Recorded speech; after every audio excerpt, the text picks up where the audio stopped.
এই অদ্ভুত পৃথিবীর অদ্ভুত একটা ঘটনা হলো সূর্যগ্রহণ। ছোটবেলায় সূর্যগ্রহণ মানে জানতাম যে একটা রাক্ষস এসে নাকি সূর্যকে গিলে নিত, তাই সারা এলাকা অন্ধকার হয়ে যেত। বড় হয়ে জানলাম ব্যাপারটা অন্যরকম, সব খেলা চাঁদের। তো গাইস, এখন বাজে সকাল 7টা আর সূর্যগ্রহণ অলরেডি শুরু হয়ে গেছে। দেখতে পাচ্ছ চাঁদের কোনো অন্ধকার হয়ে গেছে। তো গাইস দেখো, সূর্যটা কি সুন্দর লাগছে দেখতে, মানে একদম তার অপরূপ সৌন্দর্য ছড়িয়ে দিয়েছে চারিদিকে। আর তার সাথে কিন্তু ইনোসেন্টও লাগছে খুব। তো এখন তো দেখে মনে হচ্ছে যে বিকেল হয়ে গেছে, মানে এরকম একটা আলো, মানে খুব অন্ধকার অন্ধকার হয়ে গেছে হালকা হালকা চারিদিকে। এরপরে আরো অন্ধকার হওয়ার কথা আছে, 11টার দিকেই হবে। তো গাইস, ছোটবেলায় কি করতাম, এরকম হাতে জলের বাটি নিয়ে বসে থাকতাম আর সেগুলোতে নিচে তাকিয়ে সূর্যকে দেখতাম। এই সূর্যগ্রহণে অনেক রকম কুসংস্কারও আছে, অনেকে বাইরে বেরোয় না, রাস্তাঘাট পুরো ফাঁকা থাকে। এখনো কিন্তু মোটামুটি ভালোই ফাঁকা, এই সময় কিন্তু আমাদের এত ফাঁকা থাকে না।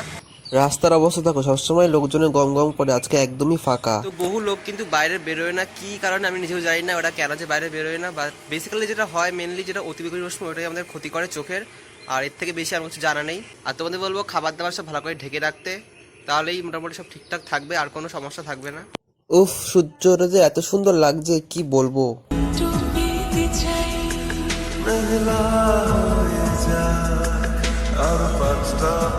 এই অদ্ভুত পৃথিবীতে কত কিছুই না অদ্ভুত জিনিস হয়। ছোটবেলায় স্কুল থেকে বাড়ি ফিরে যেন সবার মুখে যেটা শুনতাম মেনলি, সেটা হচ্ছে যেন রাক্ষস সূর্যকে গিলে নিচ্ছে, সেই জন্য অন্ধকার হয়ে যাচ্ছে আর সূর্যটাকে দেখা যেত না, কালো হয়ে যেত।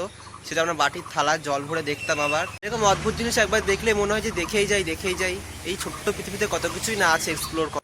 দুদিন আগে না ভীষণ বৃষ্টি হয়েছিল, এই জন্য হালকা হালকা মেঘও করে আছে, তার সাথে অন্ধকারও ভালোই লাগছে দেখতে। তো নিউজে যেটা শুনছিলাম মেনলি 11টার সময় নাকি সূর্যগ্রহণ শুরু হবে, আর 4 মিনিট পর্যন্ত যেটা পূর্ণগ্রাস যেটা হয় সেটা 4 মিনিট পর্যন্ত থাকবে। তো এই সূর্যগ্রহণ দেখার জন্য নাকি প্রায় 4 কোটি মানুষ টেলিস্কোপ, চশমা নিয়ে সব রেডি থাকবে। আমরা কত লাকি যে এইসব অদ্ভুত মহাজাগতিক দৃশ্য আমরা দেখতে পাচ্ছি। পূর্ণগ্রাস সূর্যগ্রহণ কিন্তু প্রতিবার দেখা যায় না, এইবারই দেখা যাচ্ছে পূর্ণগ্রাস সূর্যগ্রহণ। এইবার সূর্যগ্রহণের সময় নাকি শুক্র আর বৃহস্পতি গ্রহ নজরও আসবে। আর বাংলাদেশ থেকে নাকি সূর্যগ্রহণ দেখা যাবে না, কারণ ওদের ওই সময় রাত থাকবে। তো এখন কিন্তু প্রায় সকাল 9টা বাজে আর প্রায় অন্ধকার হয়ে গেছে অনেক, দেখতে পাচ্ছ এদিকে অন্ধকার কালো হয়ে গেছে। 9টা 7 বাজলেই নাকি পূর্ণ যে গ্রহণটা সেইটা হবে। আর এখন কিন্তু আশেপাশে লোকজনও খুবই কম, নেই বললেই চলে, অন্ধকার হয়ে গেছে যেহেতু, আর লোকজন কেউ বেরোচ্ছে না।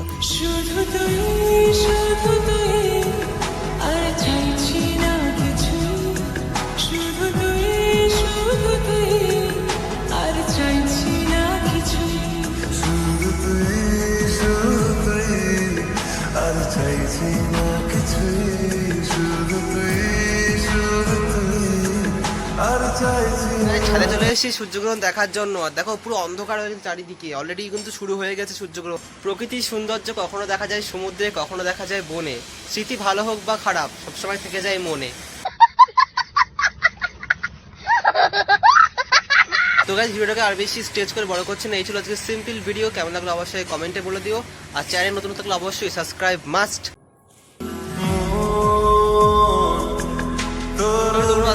এনজয় করে কাটিয়েছো, তো দেখা হচ্ছে আরো একটা ধামাকাদার ভিডিওর সঙ্গে। ততক্ষণ খুব ভালো থাকো সবাই, টাটা।